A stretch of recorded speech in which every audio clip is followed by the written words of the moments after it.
Salut à tous et bienvenue dans cette nouvelle vidéo. Alors, nouveau projet qui m'a été gentiment proposé par Phil Zam, donc je le remercie pour ça. Donc c'est une question qui m'a posé en fait dans l'onglet discussion de la chaîne. Alors, je ne sais pas si vous êtes comme moi, parce que c'est un onglet qui apparaît euh, sur l'ordinateur, mais moi je ne l'ai pas ici sur le téléphone, sur l'appli YouTube du téléphone. On le retrouve pas ici, ou alors j'ai pas retrouvé, il est peut-être ailleurs, donc si vous avez un tuyau là-dessus, je suis preneur. Voilà pour la petite parenthèse. Donc, euh, il me demandait la réalisation ou l'étude d'un outil à trépaner, puisqu'il m'expose un. Alors je sais pas si c'est un exemple ou s'il est vraiment confronté à ce genre de réalisation. Donc dans une tôle de 3 mm, il a un rond à découper au diamètre 180 avec une précision de plus ou moins un dixième. Alors, j'ai un petit peu réfléchi à ça. Alors, il existe des outils. Alors, il m'évoquait le problème des six cloches. Déjà sur un diamètre de 180, enfin certainement que ça existe, mais je pense que ça peut peut-être vite coûter de l'argent. Et puis après va se poser la question de la précision avec une scie cloche. Je pense pas qu'on y soit. Alors j'ai retrouvé dans mon attirail d'outils, parce qu'il me semblait bien que j'avais vu ça un jour. Donc on a ce genre d'appareil là. Voilà, donc, ça coulisse, on a une lame ici. Alors, on va mettre ça. Alors là c'est juste un pion de guidage, mais on peut très bien mettre, donc c'est au diamètre 8 là sur celui-là, on peut très bien mettre un faux réduit. Voilà. Alors ça c'est un petit outil, j'ai regardé, bon alors si on vient jusque là, je crois qu'on doit pouvoir aller jusque 200 mm. Mais, enfin c'est un outil que j'ai jamais utilisé. Hein. Vient peut-être se poser aussi la question, si on l'utilise comme ça, peut-être de la rigidité de l'ensemble, qui est peut-être pas forcément évident, enfin ça serait à essayer. Et puis de toute façon, le problème qui va se poser surtout, ça va être au niveau de la précision. Parce que bon, un dixième, alors ça peut paraître peu et beaucoup à la fois. Quand il faut que vous régliez un dixième ici, je suis pas sûr de. Ou alors ça va être vraiment un coup de bol et puis ça va être tout de suite, sinon vous pourrez peut-être y passer du temps. Alors j'ai regardé un peu ce qui se fait sur le net et donc j'ai trouvé.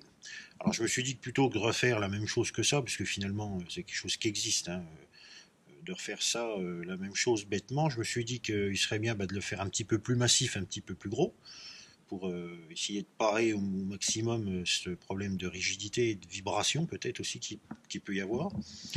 Et puis aussi de trouver un système pour le réglage de cette coulisse. Alors, je suis encore en train de bosser dessus, j'ai pas fini, j'ai encore des petits détails à régler. Donc voilà en gros ce que je ferai. Donc là on a à peu près, on est à l'échelle. Donc voilà. Donc au niveau de la coulisse, là on voit qu'on est quand même, la section est bien plus importante que sur mon appareil. Et puis donc, alors c'est quelque chose qui existe, hein, je me suis inspiré de quelque chose d'existant. Là ici, donc on a une tige filetée, on va dire un filetage. Et en fait, on vient visser ici, donc sur mon projet. Donc là, on est sur un pas fin, bien sûr, pour essayer de bouger ça gentiment. Donc avec une empreinte 6 pans creux ici, avec une bride, donc qui va venir faire avancer, reculer. Et après, on viendra bloquer. Alors, j'ai pas représenté les vis ici, bien sûr. Donc, comme il y en a une ici qui vient serrer la lame, les deux là, bon, je ne sais pas représenter sur le dessin, c'est un gain de temps, on va dire. Voilà, donc on a la platine d'appui. Et puis là, donc, on va retrouver un filetage. Parce qu'en fait, j'ai retrouvé aussi un code Morse 2 avec un filetage. Alors, parce que j'en avais plusieurs, en fait, c'est des choses qui sont mises sur j'ai des têtes à tarauder. Mais en fait, c'est ce système-là. Donc, je me suis dit que ça serait bien, pourquoi pas, de faire quelque chose.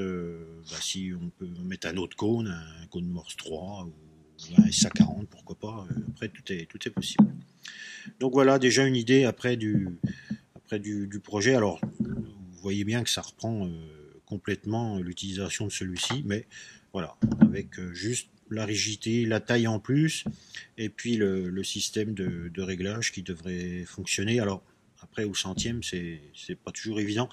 On peut aussi imaginer faire une fixation avec un ancien pied à coulisses digital, mais enfin là, on rentre dans des choses peut-être un peu complexes, mais qui serait peut-être aussi envisageable. Donc je bosse toujours dessus. Donc voilà, donc je vais vous montrer un petit peu en 3D, je dirais un peu la vue d'ensemble, un petit peu, ça sera un petit peu plus sympa qu'un dessin. Et puis donc bah, je vous dis à la prochaine donc pour le début des travaux et puis peut-être je vous dis quelques améliorations et modifications à faire là-dessus avant de me lancer dans le projet. Voilà. Donc je vous dis à très vite et puis si vous avez des idées ou des questions là-dessus, n'hésitez pas. Voilà. À bientôt. Merci, au revoir. Donc voilà la vue d'ensemble du projet, un petit peu en 3D. Donc là on retrouve le pas de vis qui servira à la fixation. Ensuite, donc on peut regarder derrière là, on voit le filetage, donc là M14 par 0,75, donc c'est un pas fin. Là le petit filetage pour maintenir l'axe de maintien ou le forêt de 8. Et puis si on revient devant, donc on voit le porte-lame, l'emplacement ici pour la BTR. Donc voilà, donc un petit peu une vue globale du projet. Donc on se rend un petit peu mieux compte que sur un plan fixe, je trouve assez sympa. Voilà.